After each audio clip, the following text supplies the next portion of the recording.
You might walk around with one side of that coin face up in your palm, but where you carry one, you carry the other. Hope is precarious. Hopelessness is debilitating. I would not build my foundation on either. Hope does not matter. If I see an animal suffering before me, I don't have to hope that she will survive to do what I can to help her. I don't have to hope that she will understand to show her that I care. Hope and hopelessness are irrelevant to action. What is good and right and just and true is independent of whatever future or outcome we envision or desire. Does this mean that we should relinquish hope for a vegan future? By all means, no. There is another way of looking at this. Recently, the website Free From Harm published an article exploring the importance of long-term goals in vegan advocacy, demonstrating how specific and difficult goals lead to greater behavioral change. To quote their article, all of the large mainstream animal advocacy groups take great pains to reach out to non-vegans by enticing them with meatless alternatives, promoting meatless Monday campaigns, cutting down on meat, etc. But they miss the most important component of any behavioral change strategy, a clearly defined end goal. It is surprising how rarely veganism is a stated goal in animal advocacy efforts. One need only envision an anti-domestic violence campaign that promotes abuseless Mondays, or more humane abuse, to see how some methods of persuasion used for animal advocacy are not logical from a behavioral change or social justice standpoint. No other social justice movement has suffered such a lack of a clearly defined end goal. So, the hope of a vegan future as a long-term goal, combined with the desire to attain it and the confidence that it can be attained, is imperative. Whether or not we ever attain it, that's what will get us closest, and we must never compromise that goal. This also got me thinking, is a vegan future our long-term goal as animal advocates? At first I thought so. Now I'm not so sure. So when I think about other social justice movements, like the civil rights movement, what is their end goal?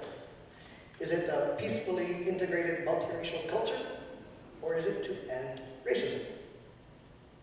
The women's movement, is the end goal a feminist future, or is it to end sexism?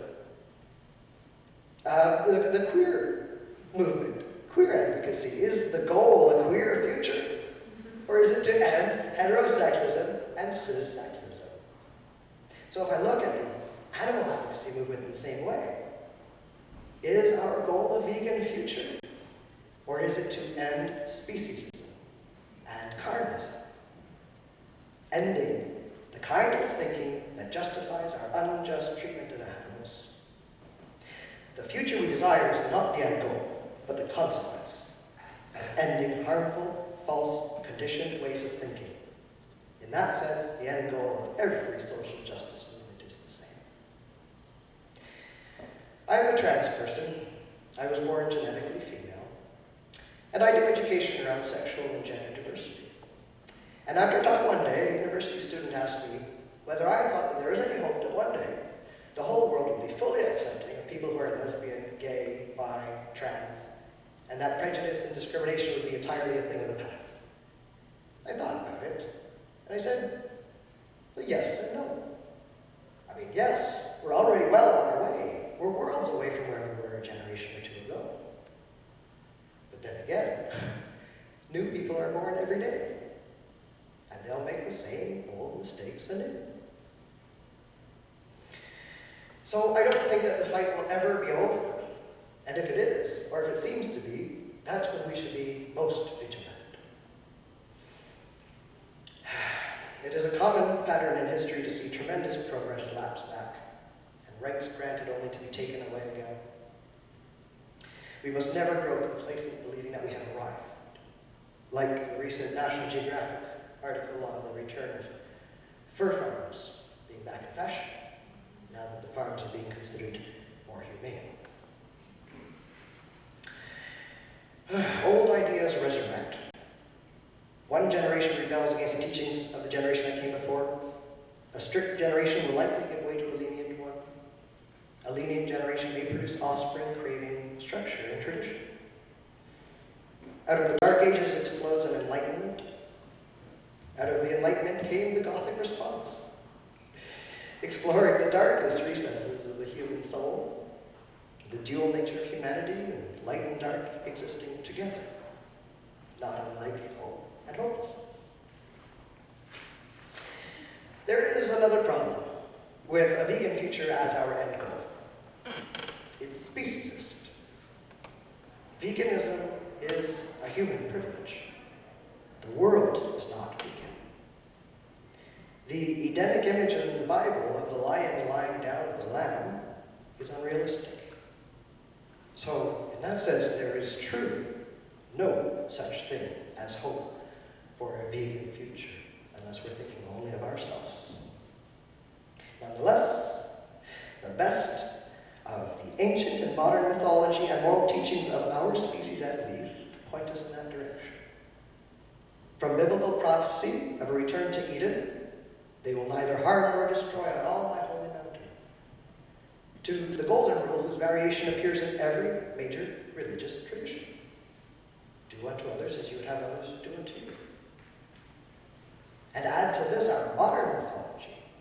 I can't talk about a vegan future without referencing Star Trek as arguably the single most influential science fiction prediction of our future. And that future is vegan. Every Trekkie in the world should be vegan. Unless you're Klingon. But jokes aside, every Trekkie in the world should be vegan. Commander Riker, we no longer enslave animals for food purposes. Captain Janeway, in an episode called Scientific Method, she says, what you're doing isn't self-defense, it's the exploitation of another species for your own benefit. My people decided a long time ago that that was unacceptable, even in the name of scientific progress. The creators and writers of the show had to envision a future of positive progress for humanity. Our exploitation of animals has to be one of the things dropped in the course of the improvement of our species. At the very heart of Star Trek is reverence for life, to seek out new life, and wherever they encounter life, their prime directive kicks in, to do no harm, to not interfere, to preserve life. It doesn't matter if that life is human, or humanoid, or organic, or photonic, for goodness sake. Their prime directive is fundamentally a reverence for life. So, is there hope for a vegan future when all of our major religious traditions and even Star Trek fundamentally support it? Of course there is. But what if we reach the year 2363 or whatever it may be and find that we are still mired in the primordial mud and blood of the present? Do we give up? Do we despair? No, of course not. We keep on. We keep speaking. We keep going. We keep advocating. We keep on, not because of the hope that things will change, but because of the knowledge that things can. And because not acting and not responding to the suffering of the world is unthinkable. We must do what must be done, whether or not there is hope for the future. But there is always hope for the future. It's unwritten, so write it well. Do you see, though, how hope and hopelessness keep us in a limbo of the imagination? How they draw us away from the world as it is and project us into the world as it could be, or as we think it should be, or as we fear it may never be. And do you see how all of this puts me and my hopes and my fears and my longings, expectations, desires, center stage? I have grave concerns about hope and hopelessness.